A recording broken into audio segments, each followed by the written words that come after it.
Hi, I'm Victoria and I'm a child psychiatrist. And today I'm talking about how to use your parent powers when it comes to helping your child with anxiety. So if you'd like to know a bit more about that, stay tuned.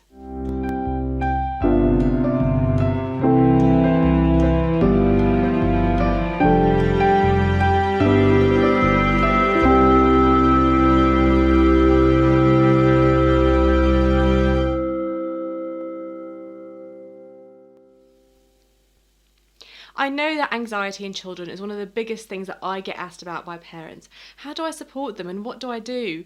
And of course, your parent powers are a really big factor in this, and you can either use them to ameliorate that anxiety, or if you're not quite sure what's happening with your parent powers and you're not really using them intentionally, they can sometimes perpetuate anxiety. So understanding how your parent powers interact with the anxiety is actually really important.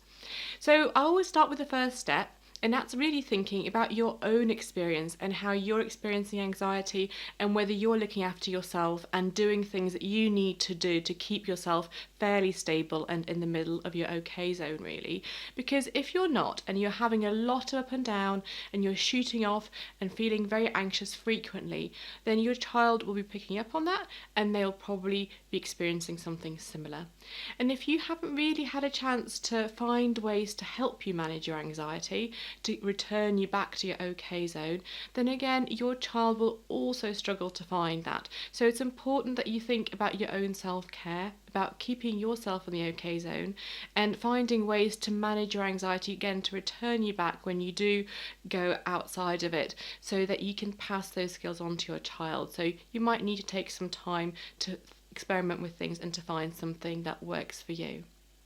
The second thing to think about is your past, because that also affects your current anxiety levels and the interaction that you have with your child. And you might be quite a sorted adult, you might not really be thinking much about what's happened in your past, but if you do have an insecure attachment style and you're carrying that around, then that can lead to some anxiety in your interactions with the child, especially if your attachment style is a bit more anxious. So you might find yourself just being a little bit hypervigilant, a bit more worried about them. You might just slightly be oversensitive to the way they react to you and worry that they might be rejecting you or they might not like you. You might be always worried that you're not an okay parent.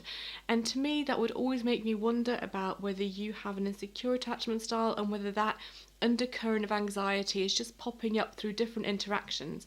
And again, your child will be sensitive to that. They will pick up on it. They might not be able to pinpoint exactly what's making them worried, but they will just experience a general level of anxiety that will make it a little bit harder for them to be okay in themselves if they're a sensitive type of child, if they're sensitive to that kind of thing.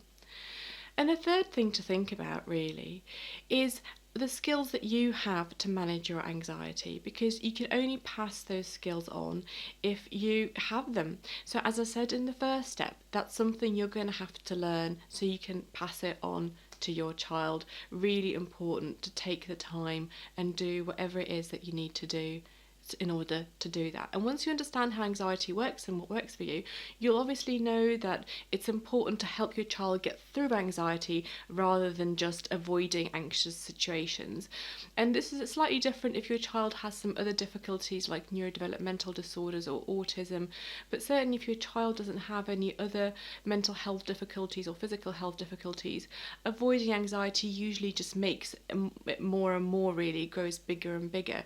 So you need to find a way of going through your own anxiety so you can help them find ways of going through their anxiety, because actually anxiety will lessen if you do that. So again, that's a really important aspect to think about. So have a think about which part of that you'd like to work on, whether it's working on your own self-care and keeping yourself in the okay zone, whether it's working on thinking about your past and resolving your own attachment difficulties and moving towards a more secure attachment pattern so you're not being anxious in your interactions with the child, or whether actually it's about finding skills to going through your own anxiety and helping your child persist in situations that are perhaps anxiety provoking so that they learn how to get through them. And when you decide, let me know, put in the comment box. I'd love to hear what it is that you'd like to do.